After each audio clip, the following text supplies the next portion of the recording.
unis, ça va faire mal quand nous serons unis.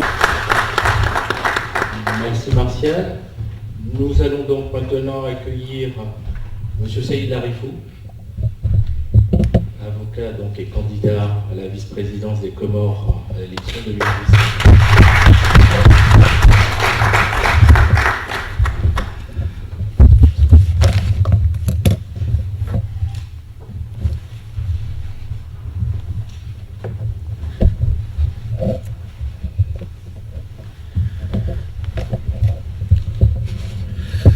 Mes chers frères et sœurs, bonjour. Et d'abord mes excuses puisque j'aurais vraiment bien voulu être là depuis ce matin. Mais les conditions de voyage ne m'ont pas permis d'être parmi vous. Donc j'interviens effectivement au sujet de cette réunion dont le thème invoque le problème de la tribalité et la redistribution des richesses. C'est un thème extrêmement riche. Étant moi-même d'origine comorienne, acteur de la vie politique comorienne, je peux vous dire que lorsqu'on est dans un archipel, donc dans un pays morcelé, c'est pas toujours évident de pouvoir maintenir certaines formes d'équilibre pour pouvoir gérer le pays. Donc ce thème nous concerne en premier lieu, les Comores. Bon, notre frère a demandé à ce que j'intervienne pour donner l'exemple des Comores, puisqu'effectivement pour répondre au problème d'insularité, les Comores, je pense, si ce n'est le seul pays ou bien l'un des pays à avoir osé opérer une expérience de la présidence tournante. Ça veut dire quoi? Ça veut dire tout simplement que nous sommes composés pour l'instant de 3 îles et que la présidence de l'archipel tourne d'une île à l'autre. Cette expérience, nous l'initions depuis 2002. C'est d'abord la Grande Comore qui a initié la présidence tournante pour 4 ans. Et c'est le tour de l'île d'Anjouan qui assure actuellement la présidence à partir du mois le 26 mai 2011, cette année. Donc c'est au tour de la 3e île qui est Moélie qui assurera à son tour la présidence de l'archipel. Bon, pour nous, c'était la réponse la plus appropriée suite aux revendications qui étaient formulées par l'une des îles de l'archipel. On l'appelle commodément l'île rebelle. C'est l'île d'Anjouan qui à un moment se sentait lésée puisque pour elle, les richesses de l'archipel n'étaient pas redistribuées équitablement et que la seule réponse à ce problème, c'était demander et d'imposer à ce que la présidence de l'archipel tourne d'une île à l'autre afin de permettre à toutes les îles d'assurer à un moment la présidence de l'archipel. Bon, donc là maintenant, à partir du mois prochain, ce sera au tour de Moélie d'assurer la présidence de l'archipel pour 5 ans. Bon, c'est d'abord la première réponse à cette présidence tournante, aux crises qui frappaient les Comores, c'était la présidence tournante.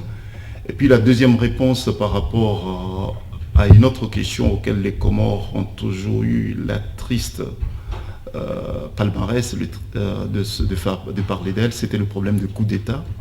Pour certains théoriciens, assurer la présidence tournante, c'était peut-être une façon aussi de contourner le coup d'État, des manœuvres des mercenaires, puisque instaurer un système tournant était dénature effectivement à assurer à chacune des îles une certitude de briguer à un moment ou à un autre la présidence de l'archipel.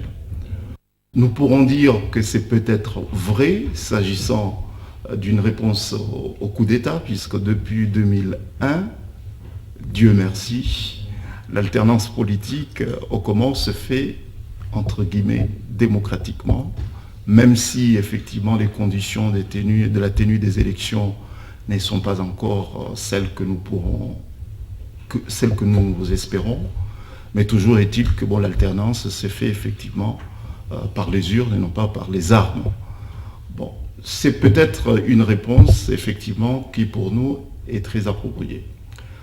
Bon, mais avant d'arriver sur le cas de Comores, avant de vous développer notre expérience comorienne, bon, je ne suis pas spécialiste du tout du tribalisme, mais comme le sujet est abordé aujourd'hui, je me suis fait le plaisir de fouiller un peu dans les différentes revues pour me faire une idée précise des conséquences, et puis des phénomènes, et puis du mode de fonctionnement du tribalisme, et voir si effectivement il y a des conséquences sur le mode de fonctionnement du tribalisme dans la démocratie africaine. Et dans les difficultés, si on peut effectivement déceler des causes de dysfonctionnement des institutions politiques, administratives dans nos pays respectifs, liées à l'existence des tribus. Bon, donc je me suis fait le plaisir de fouiller dans différentes revues. Je suis arrivé à la conclusion qu'effectivement, il y a le dernier intervenant qui... Bon, je ne suis pas arrivé au début de son intervention, mais les quelques mots que j'ai pu relever de son intervention me permet de dire qu'il a effectivement raison, de dire que l'un des problèmes que nous rencontrons en Afrique, c'est la distance qu'observent les dirigeants, nous les dirigeants africains, par rapport aux préoccupations de la population. Bon, et c'est pour cette raison qu'il y a un refus d'adhésion des tribus, il y a un refus d'adhésion des tribus au fonctionnement classique, au fonctionnement, disons, normal des institutions. Puisque les tribus, c'est quoi? Les tribus, c'est un regroupement des personnes en fonction de deux paramètres. D'abord, des paramètres lignage, c'est-à-dire des liens de parenté, le parenté, et puis en fonction aussi de l'appartenance d'un individu à un territoire précis et défini. Bon, les tribus à ce mode de fonctionnement, à ses lois, à ses références, et je dirais, selon certaines études qui ont été effectuées, les tribus ont même leurs dirigeants aussi. Et bon, donc, nous les Africains, en tout cas chez nous aussi aux Comores, dans les archipels, dans les îles de l'océan Indien, aux Comores, nous les Africains, quels que soient ceux qui sont originaires d'Afrique de l'Ouest, Afrique de l'Est, ou bien Afrique australe, ou bien dans l'océan Indien, bon, nous nous identifions, du moins aux Comores, nous nous identifions d'abord par rapport à notre lien de parenté. Notre identification ne repose pas principalement sur des valeurs qui sont partagées par l'ensemble de la population, mais notre identification repose d'abord sur notre lien de parenté et puis sur le lieu de notre naissance. Donc, il y a effectivement cette concordance, puisque chez nous, au Comores, on ne parle pas de tribus, mais on parle des îles, qui est une forme de fragmentation aussi d'un territoire. Bon, donc nous, d'abord, on s'identifie par rapport à notre lien de parenté et puis par rapport à notre île d'origine, avant de parler du pays. Et c'est ce qui est aussi, c'est ce qu'on retrouve aussi dans le mode de fonctionnement des tribus. Dans les tribus, on parle d'abord de lien de parenté qui existe entre une personne et une catégorie d'individus situés dans un territoire précis. Et ces gens-là s'identifient, s'organisent, et il leur arrive souvent de refuser l'ordre venant du pouvoir central. Si cet ordre venant du pouvoir central est incompatible par rapport aux intérêts de la tribu. Et nous, c'est pareil. On s'identifie d'abord par rapport à notre île d'origine, et puis par rapport à notre propre famille. C'est pour cette raison qu'il y a un proverbe arabe que j'ai retrouvé dans les études que j'ai faites par rapport au sujet. Il paraît qu'il y a un proverbe arabe qui dit d'abord « je m'engueule » ou bien « je me bats, je suis en guerre contre mon frère et moi, nous sommes en guerre contre notre cousin, et notre cousin et mes frères et moi, nous nous battons contre le monde.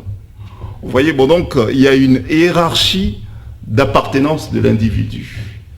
Bon, donc, la question qui se pose au sujet du thème qui nous est soumis aujourd'hui, c'est de savoir d'abord comment la collectivité, comment un État peut avoir une influence sur ces différentes entités, sur ces sociétés fragmentaires. Dans quel sens, dans quelle mesure un État africain aujourd'hui, puisque la plupart de nos pays sont composés de sociétés fragmentaires, comment nos États peuvent avec efficacité être crédibles, être efficaces vis-à-vis des tribus qui, je le rappelle, ont vocation de répondre d'abord aux préoccupations de leurs sujets, entre guillemets. Donc, ça, c'est à mon avis, c'est la préoccupation qui doit être la nôtre. Moi, je trouve que le thème qui est retenu ici aujourd'hui est un thème très, très, très d'actualité. C'est un thème essentiel, puisque dans le contexte actuel où nos sociétés sont des sociétés en pleine mutation, soit les mutations viennent d'elles-mêmes, ou bien ce sont des mutations que nous subissons, nous nous posons la question de savoir quelles pourraient être les réponses que nous pourrons apporter à ces sociétés fragmentaires. Quelle pourrait être la réponse de l'État, puisque bon, on est dans une société tout à fait moderne, nous ne pouvons pas vivre effectivement sans les États, sachant que les États viennent, mais après, une société tribale, c'est une société bien évidemment qui évolue, c'est une société qui a ce mode de fonctionnement, qui a ses impératifs, qui a ses besoins, mais comment l'État peut s'adapter à une société tribale? Et quel pourrait être le rôle de l'État dans une société tribale? Eh bien nous, au Comores, on a dit que, écoutez, dans une société fragmentée, comme un archipel, comment faire? Nous nous sommes dit que, écoutez, après avoir, puisque les Comores ont accédé à l'indépendance en 1975, nous avons expérimenté, bon, je dirais, toutes les formes d'État. D'abord, on avait un État très centralisé.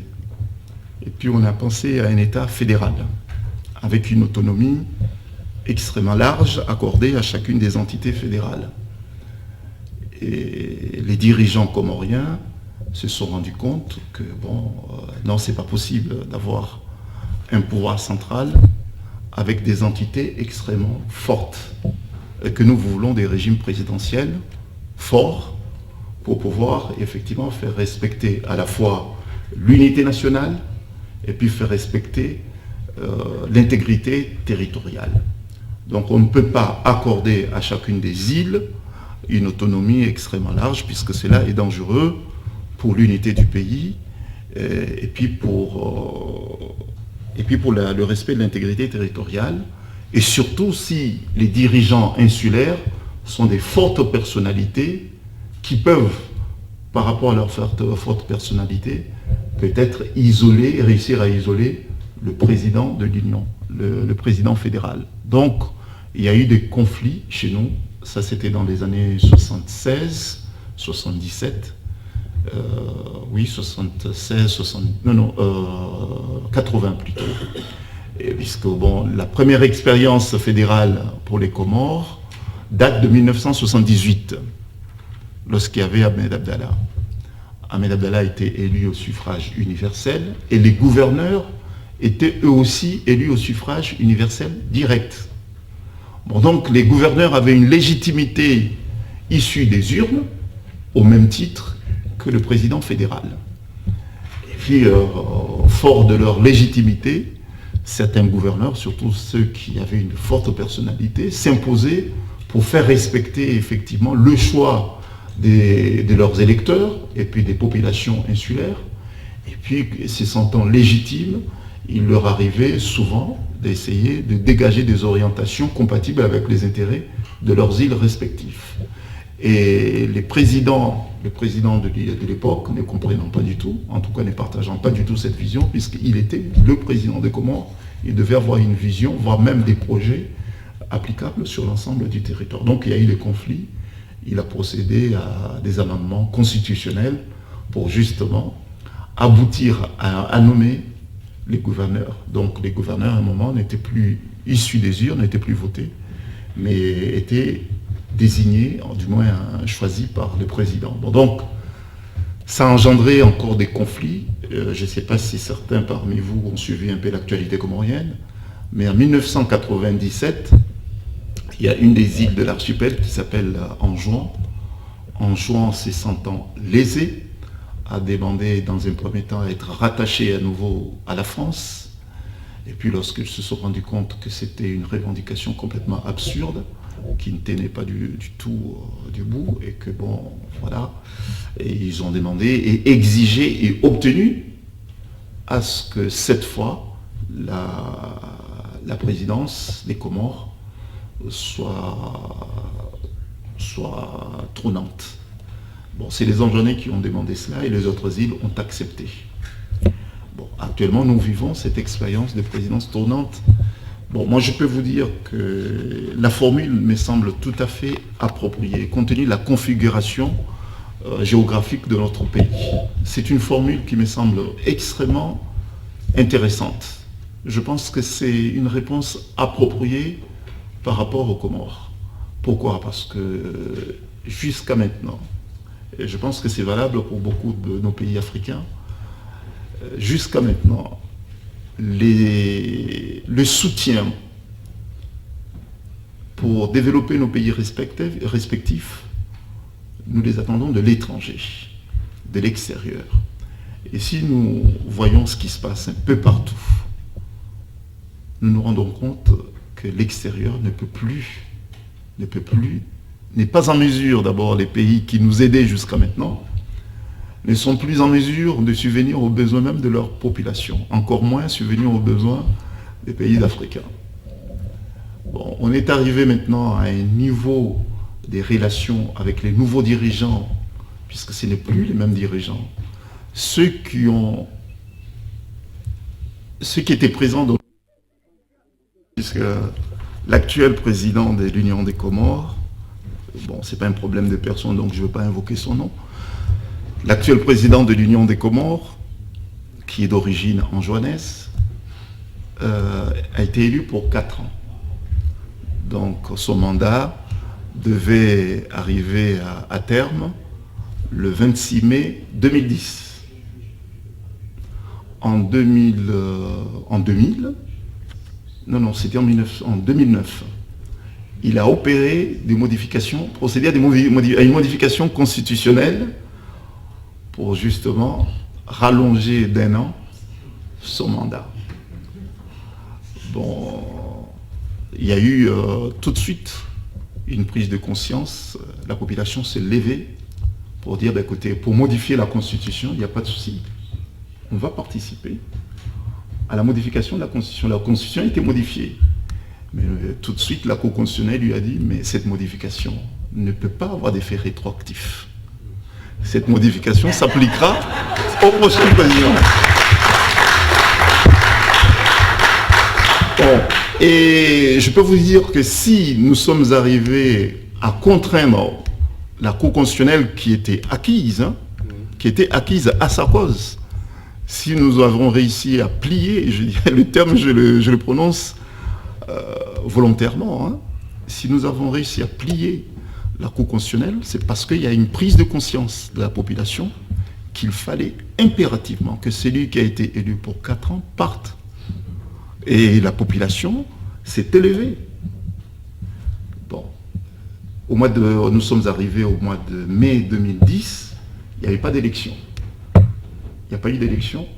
Donc la question se posait de savoir comment faire, puisque celui-ci, son mandat est arrivé à échéance, il n'y a pas de président élu, puisqu'il a fait exprès. Il n'a pas organisé les élections présidentielles, puisque dans son esprit, il est élu pour 4 ans, mais il y a une modification constitutionnelle qui rallonge d'1 an. Bon, la Cour constitutionnelle a dit, écoutez, dans ce cas-là, nous ne pouvons pas laisser le pays à l'abandon. vous restez président, mais intérimaire, le temps d'organiser des élections, et puis il faudrait qu'il y ait un gouvernement d'union nationale au sein duquel les membres de l'opposition siégeront. Bon, donc c'est ce que la Cour constitutionnelle a exigé au président actuel. Donc il est encore président jusqu'au mois de mai. Donc son souhait, bon, on lui a fait un peu de procès d'intention. On lui a dit que, bah, écoutez, s'il a prolongé pour 1 an, bon, c'est quelqu'un qui a un profil idéologique qui l'astreint à rester indéfiniment président. Donc c'est le procès d'intention qu'on lui avait fait à l'époque. Voilà. Bon, donc finalement, il a atteint son objectif puisqu'il est resté effectivement pour 5 ans. Bon, donc il doit partir. Il y a eu l'élection présidentielle qui a été organisée au mois de novembre. Au mois de novembre, le premier tour, c'est ce qu'on appelle chez nous le primaire. Et puis il y a l'élection proprement dite qui a été organisée au mois de décembre dernier. Il y a un président qui a été élu. Celui qui a été élu devait tout de suite, logiquement, rentrer en fonction. Mais il a trouvé une astuce puisque c'est son poulain, c'est son vice-président actuel. Il a dit, écoutez, on va faire un accord, tu m'accordes encore 5-6 mois et tout. Bon, donc effectivement, ils se sont mis d'accord tous les deux pour prolonger de quelques mois. Bon, donc il est là encore pour 5 mois. Bon, pourquoi l'exemple comorien est édifiant? Bon, c'est peut-être la deuxième phase de mon intervention. C'est que je suis persuadé que le problème, ce n'est pas le problème des constitutions. Le problème chez nous, ce n'est pas le problème des constitutions, ce n'est pas le problème des institutions, mais c'est un problème de culture démocratique. C'est ça le problème africain. Autant la constitution comorienne, telle que je l'ai définie tout à l'heure, me semble tout à fait appropriée, adaptée à notre pays, mais lorsqu'on a un dirigeant, un président notamment, qui est élu, qui sait le terme de la Constitution, il se présente aux électeurs pour dire, bah, écoutez, j'ai un projet pour l'agriculture, j'ai un projet pour la pêche, j'ai un projet pour les écoles, j'ai un projet pour les hôpitaux, etc., etc. Mais ça ne relève pas de la compétence du président de l'Union.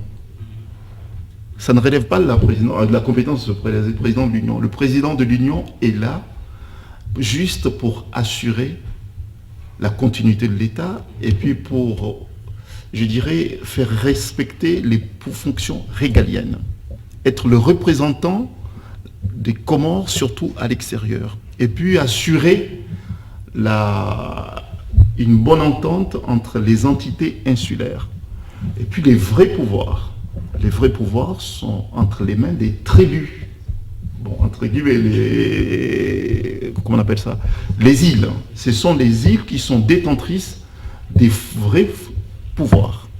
Et ça, lorsqu'un président est élu, se présente devant les électeurs, n'ose pas leur dire que, écoutez, je suis président, je serai président si tant est que je sois élu, juste pour assurer au pays la paix et puis la tranquillité, et puis être votre porte-parole à l'extérieur, et puis assurer le minimum des relations d'entente entre les îles. C'est ça les fonctions du président de l'Union pour les Comores. Mais nous avons eu des expériences qui étaient néfastes. La première expérience, celle qui était du président d'origine grand-comorien, et nous avons eu également celui qui est d'origine anjouanaise, je ne sais pas, le futur président des Comores, ce qui nous fera vivre comme expérience, mais les 2 premières expériences ont été très néfastes pour les Comores, puisque nous avons eu des présidents qui voulaient à la fois gérer les hôpitaux, qui voulaient gérer les routes, qui voulaient gérer l'eau, l'électricité, alors que ces différents domaines relèvent des compétences des îles. Moi, je pense que dans une société fragmentée, par des tribus, ou bien par des terres, puisque chez nous, c'est pas fragmenté, nous, aux Comores, on est fragmenté, mais par rapport à des territoires. Il y a des pays qui sont fragmentés par rapport à des tribus. C'est là où on fait référence à des liens de parenté, à des liens de lignage. Nous, la fragmentation aux Comores repose sur le fait qu'on soit des îles. Bon, donc, moi, je pense que quelle que soit fragmentation territoriale ou bien fragmentation par lignage, nous devons accepter pour ceux qui seront tentés d'avoir des réflexions par rapport à des présidences tournantes, je pense qu'une fois qu'on a une présidence tournante, le rôle du président ne doit pas reposer sur la gestion quotidienne des besoins de la population. Le président doit être vraiment au-dessus de tout, doit être au-dessus du tout et faire en sorte de garantir aux entités, que ce soit des entités territoriales comme les Comores, ou bien des entités tribales dans des sociétés tribales, assurer à celles-ci leur large autonomie, leur donner le moyen de s'épanouir, leur donner le moyen d'avoir confiance à l'État. Il ne faut pas que l'État soit omniprésent si nous voulons vraiment donner à ces entités la possibilité de produire elles-mêmes, puisque je reviens sur ce que vous disiez tout à l'heure, la possibilité pour elles-mêmes de produire leur propre richesse. Puisque là, c'est une autre transition, puisque désormais, par rapport à tout ce qui se passe partout dans le monde, il ne faut pas se leurrer, mais notre développement ne viendrait plus n'est jamais venu et ne viendra jamais de l'extérieur. Notre développement viendra chez nous, avec nos propres moyens, nos spécificités, nos cultures, nos contraintes et nos pesanteurs. Donc je pense que si nous voulons nous développer, avoir des développements appropriés, respectueux à la fois de nos cultures, respectueux à la fois des besoins de notre population, nous devons effectivement assurer aux entités qui composent l'État, puisque l'État vient après, les entités sont des entités historiques. Ce sont ces entités qui forment nos sociétés. Et les États viennent justement pour réguler, pour s'adapter. Les sociétés ne s'adaptent pas aux États. Ce sont les États qui doivent être réformuler leurs institutions par rapport aux préoccupations des sociétés qui les composent. Donc, moi je pense que nous devons revenir sur... c'est pour ça que j'estime que le thème d'aujourd'hui, c'est un thème essentiel, puisque jusqu'à maintenant, nous nous sommes tous trompés en disant que, écoutez, il nous faut des institutions, mais lesquelles? Quelles institutions? Mais quelles institutions? Est-ce que nous sommes sûrs que les institutions que nous allons mettre en place, belles, fut-elles, bien rédigées, est-ce que ces institutions respectent effectivement le choix, enfin ces sociétés fragmentaires? Est-ce que c'est le cas? Si ce n'est pas le cas, il n'y a pas une adhésion sincère. Il y aura des adhésions, mais ce sont des adhésions de circonstances. Mais ce ne sont pas des adhésions sincères. Aujourd'hui, une personne qui est élue dans les sociétés fragmentaires, une personne qui est élue, il est élu d'abord par sa tribu. Il est élu d'abord par sa tribu. Et lorsqu'il arrive au pouvoir, qu'est-ce qu'il va faire dans un premier temps? Mais il va penser à ses électeurs, sa tribu. Il va d'abord s'occuper à sa tribu. Puisque c'est sa tribu qu'il a élu, qu'il a aidé à être élu. Il n'a pas été élu sur la base des valeurs. Et ces valeurs, nous pourrons même les trouver dans des sociétés fragmentaires. Si nous avons des objectifs définis, clairement définis, et des objectifs communs. Dans certaines îles, je parlerai par exemple pour la Réunion, puisque moi je travaille à la Réunion. À la Réunion, ils ont défini un précepte qui s'appelle le vivre ensemble. Le précepte de vivre ensemble. Le vivre ensemble, ça veut dire quoi? Ça veut dire qu'il y a des communautés. Ce ne sont pas des sociétés, mais des communautés. Vous avez une communauté hindoue, vous avez une communauté qui s'appelle créole, vous avez la communauté chinoise, vous avez la communauté musulmane, composée des Comoriens, composée des Indiens qui sont arrivés à la Réunion depuis longtemps. Ces communautés vivent ensemble, en harmonie. Ils ont réussi à mettre ensemble un socle des valeurs. Et je pense que dans une société fragmentaire, nous pourrons aussi trouver un socle des valeurs qui font que, écoutez, au-delà de nos divergences, au-delà des intérêts de nos différentes tribus, mais nous pourrons arriver à définir un socle. Et ça, c'est un travail que nous pourrons effectivement mettre en place si nous travaillons davantage pour la culture, si nous travaillons davantage pour la culture, puisque c'est la culture qui rapproche les gens. Et c'est d'autant que dans des sociétés comme les nôtres, dans un environnement qui est en mouvement, même dans les tribus, ce sont nos tribus actuellement et nos sociétés fragmentées territorialement. Il y a des mouvements qui s'opèrent à l'intérieur même de nos sociétés tribales. Est-ce que ce n'est pas l'occasion, effectivement, dans la mesure où ces sociétés sont des sociétés en plein mouvement, est-ce que ce n'est pas l'occasion, effectivement, de penser à des socles que nous pourrons mettre ensemble, qui peut être partagés par tous? Bon, ceux qui ont imaginé le droit de l'homme, nous ne connaissions pas ça avant. Du moins, nos grands-parents ne savaient pas ce que c'est le droit de l'homme.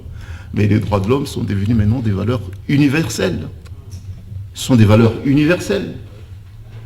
C'est devenu le fond universel, le fond commun universel. Déjà, est-ce que nous, dans nos différentes sociétés, nous ne pourrons pas imaginer des socles qui peuvent être partagés, regroupés, justifier le vivre ensemble de ces sociétés tribales? Je pense que c'est un travail, c'est une réflexion qui mérite d'être menée. Et le rôle de ceux qui travaillent dans la culture, les producteurs culturels, ont effectivement un travail à faire là-dessus.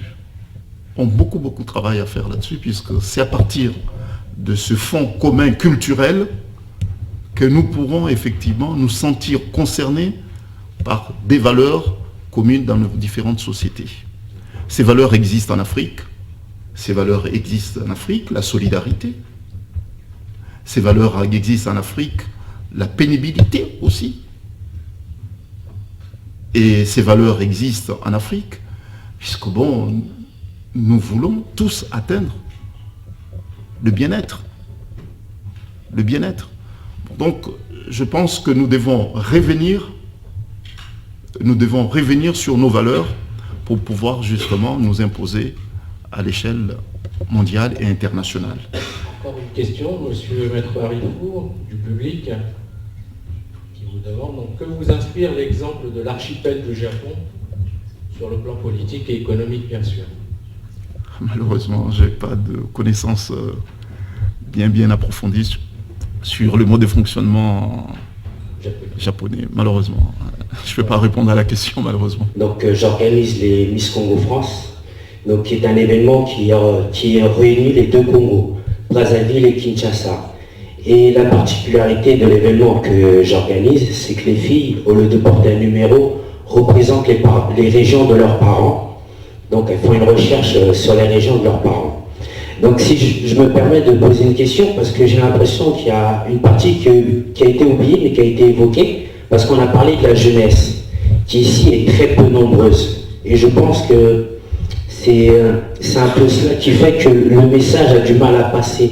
Parce que quand on a fait 30 ans en France, excusez-moi, que vous parlez d'ethnie, de tribalité, on ne sait pas toujours ce que c'est. Je suis arrivé en 78 en France, donc après, il y a certaines choses qu'on veut me donner, mais je ne les prends pas. Parce que ma culture, on va dire, entre guillemets, française, me permet de pouvoir voir la justesse des choses et ne pas m'impliquer dans un combat parfois qui n'est pas le mien.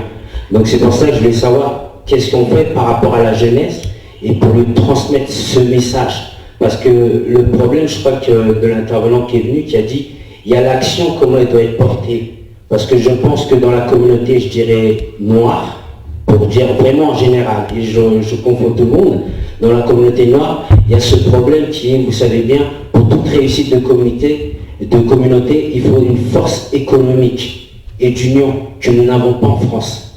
Et donc, ça sera ça mon intervention. Voilà, je vous remercie de m'avoir écouté. Dessous, c'est ça? Ah, d'accord. Allez-y.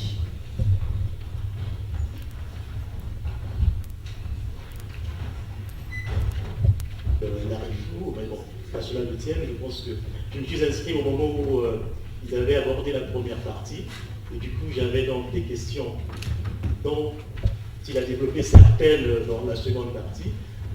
Mais en fait, voilà, je voulais intervenir pour ceci. Quand il a parlé du fondement du fédéralisme dans l'archipel des Comores, parce que là tout à l'heure il semblait s'inquiéter du fait, enfin il se demandait s'il y avait des gens qui s'intéressaient à l'actualité comorienne, donc s'il y en a dans cette salle aussi, je pense. Moi particulièrement, j'aime bien suivre l'actualité de cet archipel où on parle des langues qui donner à la sauce arabe ou l'inverse, enfin je ne sais pas. Mais bon, nous au Congo, en fait, on a un problème, c'est celui donc, du tribalisme. On fait la différence. Moi, je pense que j'arrive depuis un certain moment à faire la différence entre la tribalité et le tribalisme. Pour moi, la tribalité, c'est l'ensemble des valeurs qui appartiennent à un certain groupe de personnes. Ça peut s'étendre sur une certaine aire géographique ou non, mais en tout cas, un ensemble de valeurs. Le tribalisme, en fait, c'est lorsque le politique, que dis-je, enfin, le politicien adepte de la politique politicienne, tel qu'on en a au Congo, instrumentalise l'ethnie ou la région pour des besoins mesquins, que ça devient le tribalisme. Donc face à ce fléau, eh bien, en fait, on se demande ce que l'on peut faire. Et bon, en ce qui concerne la présidence tournante, c'est une des réponses que l'on donne. Bon, moi, j'y apporte une note discordante. Bon, très rapidement, je rassure Kovac pour lui dire que c'est très bien, qu'on fait le même constat, mais peut-être que les solutions ne sont pas les mêmes. Donc, je ne suis pas parmi ceux qui rient, qui vous rionnez, parce que je ne pense pas, quand on prend un travail tel que vous êtes en train de faire, moi je salue votre courage et tout ce que vous faites, toute l'énergie que vous déployez. Ça, c'est dans un premier temps. Donc, pour revenir à ce que je disais pour l'archipel des Comores, ce qui a présidé à la création du fédéralisme, c'est en fait, c'était pour juguler en quelque sorte les velléités séparatistes de certaines îles, plus particulièrement de l'île d'Anjouan, n'est-ce pas? Et en fait, parce que dans la première partie, en fait, j'ai semblé entendre une espèce d'angélisme en ce qui concerne le fédéralisme. Mais, une fois de plus, après, vous avez développé. C'est vrai qu'à partir de 2002 à 2006, avec Assoumani, ça se passe plus ou moins bien. Je veux dire, l'alternance se fait. Okay, et lorsque le grand Comore prend le tour avec celui qui vient de partir, donc Sambi, ça capote un tout petit peu, si j'ose dire, parce que lui ne veut pas donner le pouvoir. Il prolonge, il aurait pu remettre le pouvoir l'année dernière, le 26 mai 2010, il ne l'a pas fait. Et a cherché d'ailleurs à réviser la Constitution, mais alors dans des manières qui ont été contestées d'ailleurs, jusqu'à ce qu'il ait le pouvoir jusqu'à maintenant. Vous avez évoqué tout à l'heure l'élection du 26 décembre 2010, donc là c'est Douanine qui est venu au pouvoir, qui arrive au pouvoir maintenant. Mais il ne sera investi qu'en mai. Donc de décembre, en fait, le président sortant est toujours là. Et ce qui se passe en fait, parce que là je pense que je suis un petit peu, vous avez écrit aux Nations Unies, pour expliquer le fait qu'il y a eu beaucoup, en fait, le scrutin était faussé, c'était bien la transparence. Vous reprochez également au président sortant à Sambi le fait qu'il brade la nationalité comorienne, puisque tout dernièrement, en fait, les mercenaires qui ont été arrêtés en Libye avaient des passeports comoriens, alors que ce sont des personnes d'origine créole, enfin en tout cas de l'Europe de l'Est. Bref, en fait, c'était pour en arriver à ceci que moi je pense que le vrai problème, c'est les institutions. Vous l'avez dit également après, donc le vrai problème, ce ne sont pas vraiment les institutions. On pourra avoir une présidence tournante, mais si arrive au pouvoir quelqu'un qui est sans foi ni loi, et bien malgré cela, ça se passera mal. Ceci est d'autant plus vrai que celui qui vient d'être élu, M. Douanine, est en fait l'enfant spirituel de Sambi. Pourtant, M. Douanine est dans le genre, de Moélie, mais il a été vice-président auprès de Sambi. Et c'est un peu ce qui s'est passé entre Poutine et Medvedev, c'est comme ça que l'on interprète ça. En fait, moi ce que je vois là, c'est que si dans nos pays, en fait, des pays africains où il y a l'État unitaire, depuis un certain moment, ce sont les fils qui prennent le pouvoir après le père, mais là également, c'est ce qui s'est passé. Mais alors là, on est passé à travers les frontières, enfin, à travers les îles. Parce que celui qui est au pouvoir maintenant, même si ce n'est pas le fils biologique, prétendu biologique, puisque même si les juristes disent pateris est, on ne sait toujours pas pour la paternité. Donc, si en Afrique, ce sont les fils biologiques qui prennent le pouvoir, là par exemple, c'est le même cas. Donc, moi, je pense qu'il faut vraiment qu'on fasse un travail sur l'homme politique. Il faut que l'on arrive à assainir l'espace politique congolais, en général, et africain en particulier. Tant que l'espace politique sera une espèce de sphère où les recalés de la vie viendront en fait se refaire une santé financière, et bien on en arrivera toujours là. Vous verrez que même si on arrive à diviser le Congo en 3 parties, le sens-suisme pourra toujours y être, c'est-à-dire qu'il y aura des ramifications dans les différentes parties, en passant à travers les trénalités. Merci, C'est merci comme ça monsieur, que je vais vous arrêter. Merci. Ça va faire mal comme les États-Unis.